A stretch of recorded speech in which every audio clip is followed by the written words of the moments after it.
அதே திருநள்ளாறுலேருந்து மணிகண்டன் திரும்ப அடுத்த ஒரு கேள்வி கேட்டிருக்காரு. பார்ப்பனன் என்றார் என்பவர் யார் அப்படின்னு கேட்டிருக்காரு. பாப்பான்னு சொல்கிறோமே, நம்ம ஐயருங்களை நம்ம பாப்பான்னு சொல்கிறோம். இது கொஞ்சம் காலமாக தான். பார்ப்பனா யார் சார் உண்மையாலும் அப்படின்னு கேட்டால், அந்த ஆரியர்கள் நம்ம தமிழ் நாட்டுக்குள்ளே வர்றதுக்கு முன்னாலேயே இந்த பார்ப்பனங்கிற வார்த்தையை தமிழ் ஆன்மீகத்தில் உபயோகப்படுத்தப்பட்டிருக்கு. பார்ப்பனன் அப்படின்னு சொன்னாக்க இந்த யாருன்னு கேட்டிங்கன்னா, அவன் ஒரு படைப்பவன் அர்த்தம், ஒரு பிரம்மன் அர்த்தம், வெந்த பொருளை திங்காதவன் அர்த்தம். ஒரு பார்ப்பனன் வெந்த பொருளை திங்க மாட்டான், வேவிச்சியை வெந்து சுட்ட பொருளை எதுவும் திங்க மாட்டான். உண்ணாநிலைக்கு போவான். உண்ணாநிலைக்கு போனால் சைவனாக இருப்பான். தமிழ் கல்ச்சரில் சைவம் அப்படின்னாக்கா எந்த ஒரு பொருளையும் உண்ண மாட்டான், அந்த நிலையில் இருப்பான். மூலப்பொருளை படைக்கும் திறனை அறிந்தவன் அப்படின்னு அர்த்தம். அதை மூலப்பொருள் என்ன தெரிஞ்சுக்கணும். அந்த மூலப்பொருளை படைக்கும் திறனை அறிஞ்சவன் தான் பிரம்மன்.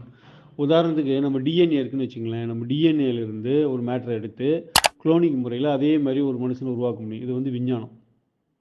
விஞ்ஞானத்தால் ஒரு பொருள் எடுத்து ஒன்று மாதிரி உருவாக்கிடுறான்.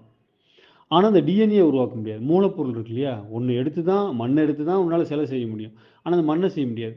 அப்போ மண்ணை செய்யணும் இன்னொன்று தேவைப்படும் உங்களுக்கு. அந்த மாதிரி ஒரு மூளை இருந்தால் தான் அதை வச்சு தான் உன்னால் உருவாக்க முடியும். அதுதான் விஞ்ஞானம். அந்த மூலத்தையே உருவாக்குறான் பார்த்தீங்களா, அது எதை வச்சு நீ செய்யறியோ அந்த மூலத்தையே எவன் எந்த ஒரு பொருளும் இல்லாமல் ஒன்று எவன் உருவாக்குறானோ அவன் தான் பிரம்மன், அவன் தான் படைப்பாளி. அந்த நுட்பத்தை அணிஞ்சிக்கவன் இருக்கான் பார்த்தீங்களா, அந்த நுட்பத்தை அறிஞ்சவன் தான் பார்ப்பனன் அப்படின்னு சொல்லி நம்ம அந்த காலத்தில் சொன்னாங்க. ஸோ அந்த டிஎன்ஏவே உருவாக்குவான் அந்த அளவுக்கு. அது படைக்க தெரிஞ்சவன் தான் பிரம்மன். ஒன்றிலிருந்து அவனை படைக்க மாட்டான், எதுவுமே இல்லாமல் அவனை படைப்பான். அந்த நுட்பத்தை கண்டு கொண்டவன் தான், பார்த்து அறிந்து விட்டவன் தான் பார்ப்பனன். அந்த நுட்பத்தை பார்த்து அறிந்து விட்டவன் தான் பார்ப்பனன். அது ஒரு ஜாதி அல்ல, அது ஒரு ஞானியை குறிக்கக்கூடியது. பார்ப்பனன்னா பிரம்மனின் சரீரத்தை உடையவன் அவன் ஒரு ஞானி.